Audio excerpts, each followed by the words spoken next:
નમસ્કાર મિત્રો, સ્વાગત છે અમારી યુટ્યુબ ચેનલ કોલેજ હેપીમાં. મિત્રો, આજે આપણે સપ્ટેમ્બર 2021ના મહત્ત્વના કરંટ અફેર્સના પ્રશ્નો જોઈશું. શરૂઆત કરીએ ફર્સ્ટ નંબરના ક્વેશ્ચનથી. NCRBના રિપોર્ટ મુજબ રાજ્યમાં કોરોના કાળમાં પણ ક્રાઇમમાં કેટલા ટકાનો વધારો થયો છે? 62%. IPCમાં 97% ચાર્જશીટ સાથે દેશમાં કયું રાજ્ય પ્રથમ ક્રમે રહ્યું છે? ગુજરાત. મેટ્રો શહેરોમાં ગુનાખોરી આંકડાઓમાં દિલ્હી કયા ક્રમે છે? 2.85 લાખ સાથે પહેલા નંબરે આવે છે, જ્યારે ચેન્નઈ 88,000 સાથે બીજા ક્રમે અને અમદાવાદ 61,000 સાથે ત્રીજા નંબરે છે. ટેલિકોમ સેક્ટરમાં તાજેતરમાં કેન્દ્ર સરકારે કેટલા ટકા FDIની મંજૂરી આપી છે? 100%. વિશ્વ ઓઝોન દિવસ ક્યારે મનાવવામાં આવે છે? 16 સપ્ટેમ્બરના રોજ. વિશ્વ ઓઝોન દિવસની 2021ની થીમ જણાવો. ઓઝોન પરત સંરક્ષણ કે 36 વર્ષ, જે તેની 2021ની થીમ છે.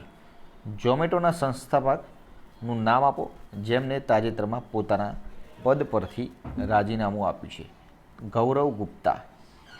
તાજેતરમાં કઈ રાજ્ય સરકારે બાજરા હબ બનાવવા માટે બાજરા મિશન લોન્ચ કર્યું છે?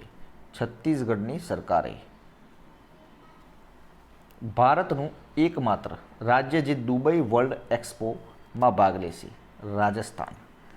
વાયુસેના 26 સપ્ટેમ્બરના રોજ કયા શહેરમાં એર શોનું આયોજન કરશે? શ્રીનગર. તાજેતરમાં કઈ બેંકને રાજ્યભાષા કીર્તિ પુરસ્કાર આપવામાં આવ્યો? પંજાબ નેશનલ બેંક અને યુનિયન બેંક ઓફ ઇન્ડિયાને આ પુરસ્કાર આપવામાં આવે છે. 2021ના ટાઈમ મેગેઝિનની 100 સૌથી પ્રભાવશાળી લોકોની યાદીમાં ભારતમાંથી કોનો સમાવેશ થયો છે? તો એક નરેન્દ્ર મોદી, બીજું પશ્ચિમ બંગાળના મુખ્યમંત્રી મમતા બેનર્જી અને ત્રીજા છે સિરમ ઇન્સ્ટિટ્યૂટ ઓફ ઇન્ડિયાના CEO અદાર પૂનાવાલાનો સમાવેશ કરવામાં આવે છે. તાજેતરમાં CMOના નવા એડિશનલ ચીફ સેક્રેટરી તરીકે કોની નિમણૂક કરવામાં આવી છે? પંકજ જોશી. મુખ્યમંત્રીના સચિવ તરીકે કોની નિમણૂક કરવામાં આવી છે? અવંતિકા સિંઘ. અને તાજેતરમાં નવા મુખ્યમંત્રી કોણ બને છે ગુજરાતના? ભૂપેન્દ્ર પટેલ. દૂરદર્શન સ્થાપના દિવસ ક્યારે મનાવવામાં આવે છે? 15 સપ્ટેમ્બરના રોજ. દૂરદર્શનની સ્થાપના ક્યારે થઈ હતી? 15 સપ્ટેમ્બર 1959ના રોજ. દૂરદર્શનનો લોગો શું છે? DDI તરીકે ઓળખાય છે. દૂરદર્શન પૂરા ભારતમાં 46 સ્ટુડિયો ધરાવે છે. દૂરદર્શન કુલ 21 ચેનલ્સ ઓપરેટ કરે છે. તાજેતરમાં ગણિતશાસ્ત્રી આનંદ કુમારને કયો એવોર્ડ આપવામાં આવ્યો? સ્વામી બ્રહ્માનંદ એવોર્ડ 2021 આપવામાં આવે છે. તેમાં શું આપવામાં આવે છે? 10,000 રોકડ ઇનામ સાથે બ્રોન્ઝ મેડલ, સ્વામી બ્રહ્માનંદની કાંસ્ય પ્રતિમા અને પ્રમાણપત્ર આપવામાં આવ્યું હતું. જેમણે શિક્ષણ ક્ષેત્રે વિશિષ્ટ અને કલ્યાણલક્ષી અને ગાય સંરક્ષણ માટે કાર્ય કર્યું હોય તેવા મહાનુભાવો આ એવોર્ડ એનાયત કરાય છે. તાજેતરમાં શ્રીલંકાના કયા ક્રિકેટરે ક્રિકેટના તમામ ફોર્મેટમાંથી નિવૃત્તિ જાહેર કરી છે? તો લસિત મલિંગાએ ક્રિકેટના તમામ ફોર્મેટમાંથી નિવૃત્તિ જાહેર કરી છે. આંતરરાષ્ટ્રીય ક્રિકેટમાં 5 વખત હેટ્રિક લેનાર લસિત મલિંગા 2020 આંતરરાષ્ટ્રીય ક્રિકેટમાં સૌથી વધુ વિકેટ લેનાર બોલર છે. તેમણે આ ફોર્મેટમાં 107 વિકેટ લીધી છે 2020 ફોર્મેટમાં. ઉપરાંત લસિત મલિંગાએ IPLમાં 170 વિકેટ લીધી છે. તેઓ મુંબઈ ઇન્ડિયન તરફથી રમતા હતા. લસિત મલિંગાએ તેમની છેલ્લી 2020 મેચ વર્ષ 2020 માર્ચમાં વેસ્ટ ઇન્ડિઝ સામે રમી હતી.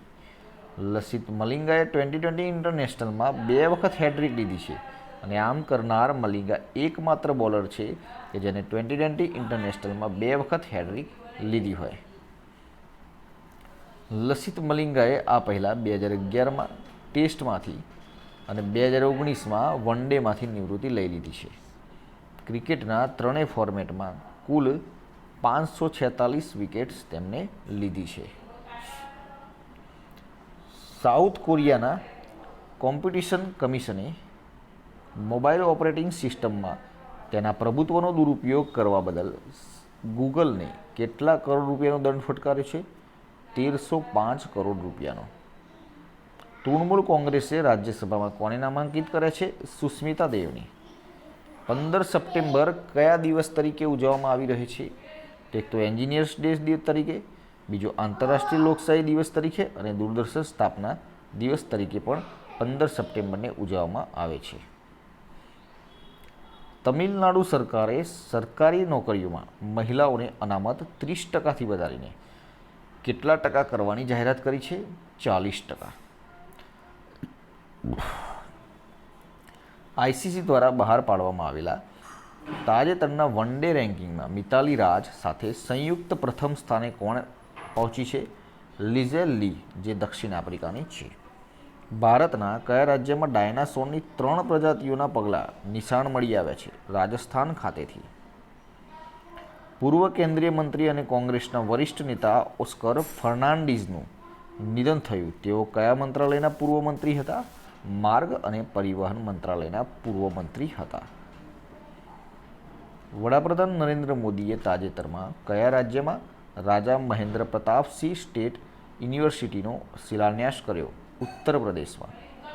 ગુજરાતની કઈ મહાનગરપાલિકાના ઇકો બ્રિક પ્રોજેક્ટની પસંદગી રાષ્ટ્રકક્ષાએ થઈ છે? તો ભાવનગરની. સ્વાસ્થ્ય મંત્રાલય દ્વારા જાહેર કરાયેલા આંકડા મુજબ ભારતમાં કોરોનાની રસીના અત્યાર સુધીમાં કેટલા કરોડથી વધુ ડોઝ આપવામાં આવ્યા છે? 75 કરોડ. કયું સપ્ટેમ્બર 2021માં 3 દિવસના મિશન ઇન્સ્પિરેશન 4 માટે 4 લોકોને અંતરિક્ષમાં લોન્ચ કરવાની તૈયારીમાં છે? પણ તો સ્પેસએક્સ જે એલન મસ્કની કંપની છે, જે અંતરિક્ષમાં 4 લોકોને મોકલવાની તૈયારી કરી રહ્યું છે. સપ્ટેમ્બર 2021માં રિઝર્વ બેંક ઓફ ઇન્ડિયા આરબીઆઈએ કુપ્પમ કોઓપરેટિવ ટાઉન બેંક પર ₹5 લાખનો દંડ ફટકાર્યો છે, જે કયા રાજ્યમાં સ્થિત છે? આંધ્રપ્રદેશમાં. સપ્ટેમ્બર 2021માં માનવ અધિકાર અને આતંકવાદ ઇન ઇન્ડિયા પુસ્તક કોણે લખ્યું છે? સુબ્રમણ્યમ સ્વામીએ. તો મિત્રો, આ હતા આજના આવડી વિડીયોના પ્રશ્નો. વિડીયો પસંદ આવે તો લાઇક કરજો, શેર કરજો, ચેનલને સબસ્ક્રાઈબ કરજો, જેથી કરીને આવનાર દરેક વિડીયોની નોટિફિકેશન આપણે સૌપ્રથમ મળી રહે અને આપણી તૈયારીમાં વધારો થઈ શકે. કાલે ફરીથી નવા વિડીયો સાથે મળીશું. જય હિન્દ, જય ભારત.